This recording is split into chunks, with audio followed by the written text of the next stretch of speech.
United states के president ने मोदी से बात करने के लिए बहुत ही अर्जेंट समय मांगा है। ये जो मीटिंग आप देख रहे हैं ये बिल्कुल भी प्लान्ड नहीं थी। एक ही दिन के अंदर समय मांगा गया और इसको फाइनल किया गया। इंडिया और यूनाइटेड स्टेट्स के बीच में एक और मीटिंग राजनाथ सिंह जी और जयशंकर जी इस समय अमेरिका में कर रहे हैं, मगर उससे भी ज्यादा जल्दी इस मीटिंग की पड़ी थी। इस समय की जो सबसे बड़ी समस्या चल रही है अमेरिकी डॉलर के लिए कि पूरा विश्व उसको एक वेपन की तरीके से देखता है। अभी तक अलग प्रकार के सैंक्शंस लगा करते थे, मगर अब उन सैंक्शंस को रशिया के खिलाफ इस्तेमाल करने और यूएनएचआरसी के अंदर बात जाने के बाद मामला बिगड़ा है। भारत के प्रधानमंत्री के साथ में जो मीटिंग फाइनल की गई है उसके बारे में अमेरिका का कहना है कि यूक्रेन के लिए हम कर रहे हैं और इसलिए कर रहे हैं क्योंकि रशिया की वजह से ग्लोबल सप्लाई खराब हो गई है। मगर इंडिया की तरफ से देखिए क्या लिखा गया है। भारत ने भी इसी प्रकार का प्रेस रिलीज किया, मगर कहीं पर भी यूक्रेन का नाम तक नहीं लिखा। मिनिस्ट्री ऑफ एक्सटर्नल अफेयर्स की तरफ से जो प्रेस रिलीज जारी की गई है उसके अंदर इस मीटिंग का जिक्र है, मगर साफ तौर से कहा गया है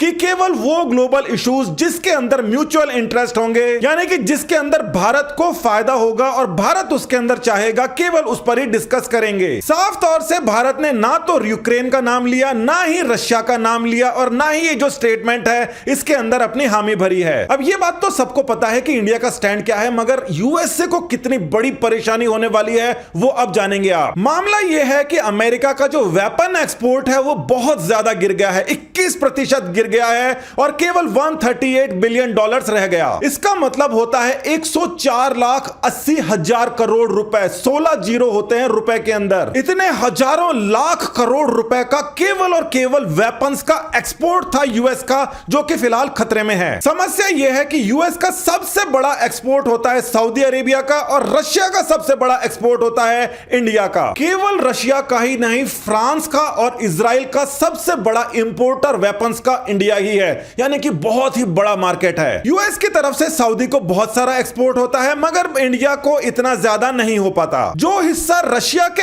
एक्सपोर्ट्स का इंडिया के पास जाता है वो तो इनके निशाने पर है ही, मगर ये जो निशाना रशिया का है वो अमेरिका के एलाई सऊदी अरेबिया के ऊपर भी है। कुछ ही दिन पहले अमेरिका के अंदर ये खबर चली थी और सबके होश उड़ गए थे कि सऊदी और यूएई अमेरिका के प्रेसिडेंट के फोन तक उठाने बंद कर रहे हैं, और इसका कारण यह है कि यमन के अंदर जो स्थिति है उसके अंदर अमेरिका इंटरफेरेंस कर रहा है सऊदी के लिए। प्रॉब्लम इसमें क्या है सभी को पता है, अमेरिका से हथियार लेना मतलब मुसीबत मोल लेना। वो पूरी दखलंदाजी करते हैं कि ये हथियार कब और कहां पे इस्तेमाल होंगे, नहीं तो सैंक्शंस लगा देते हैं। अमेरिका के हथियार और रशिया के हथियारों में 19-20 का अंतर है, कोई थोड़े अच्छे हैं कोई खराब, मगर रशिया कभी भी इंटरफेयर नहीं करता फॉरेन पॉलिसीज में। साथ ही इनके जो हथियार है 1/4 कॉस्ट के ऊपर आ जाते हैं। वैसे ही वेपन का एक्सपोर्ट अमेरिका के लिए इतना ज्यादा जरूरी इसलिए है क्योंकि अमेरिका ज्यादा कुछ एक्सपोर्ट ही नहीं करता।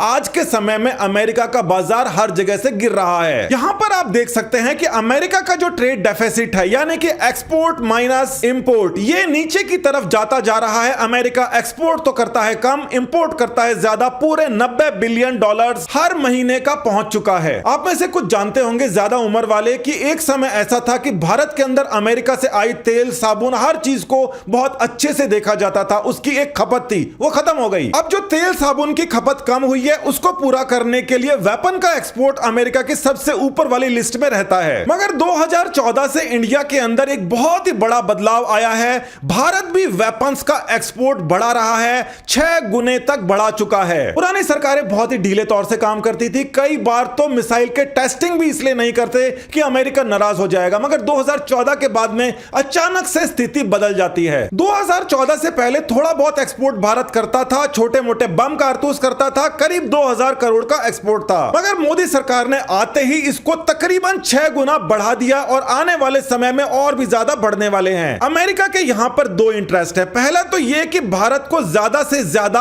आर्म्स की सप्लाई कर सके, और दूसरा यह कि रशिया की जो आर्म सप्लाई है जो इंडिया के पास जाती है जितना हो सके उसको तोड़ सके। और जो तीसरा समीकरण बन रहा है वो तो बहुत ही खतरनाक है कि भारत कहीं अमेरिका के टॉप पार्टनर को ही डिफेंस सप्लाई ना करने लग जाए, सऊदी अरेबिया को। इन दोनों के झगड़े के अंदर यह भी हो सकता है कि ये दोनों आपस के अंदर मिल जाएं, इन दोनों की दुकानों के ऊपर असर पड़ेगा। भारत को तेल की डिपेंडेंस है और इनको वेपन्स की और आर्मी की, और ये बहुत ही नजदीक होने की वजह से एक दूसरे के लिए बहुत बेनिफिशियल है। 7 सालों के अंदर मोदी सरकार ने केवल एक्सपोर्ट से नहीं बढ़ाए 6 गुना, बल्कि पिछले 4 साल का डेटा यह कहता है कि भारत बाहर से जो वेपन खरीदता था वो भी बहुत कम कर दिए। 2017 से लेकर 2021 के अंदर 21% का गिरावट आई है जो बाहर से सामान खरीदते थे। मगर आत्मनिर्भर भारत एक ऐसा इनिशिएटिव था जिसके बाद में सामान बहुत तेजी से कम खरीदा गया और भारत के अंदर ही उसको बनाने पर जोर दिया गया। आज तक कोई भी कंट्री अमेरिका के साथ में मीटिंग होती थी तो बहुत ढिंडोरा पीटता था, मगर आज यह सिचुएशन है कि अमेरिका बहुत ही तत्पर बैठा है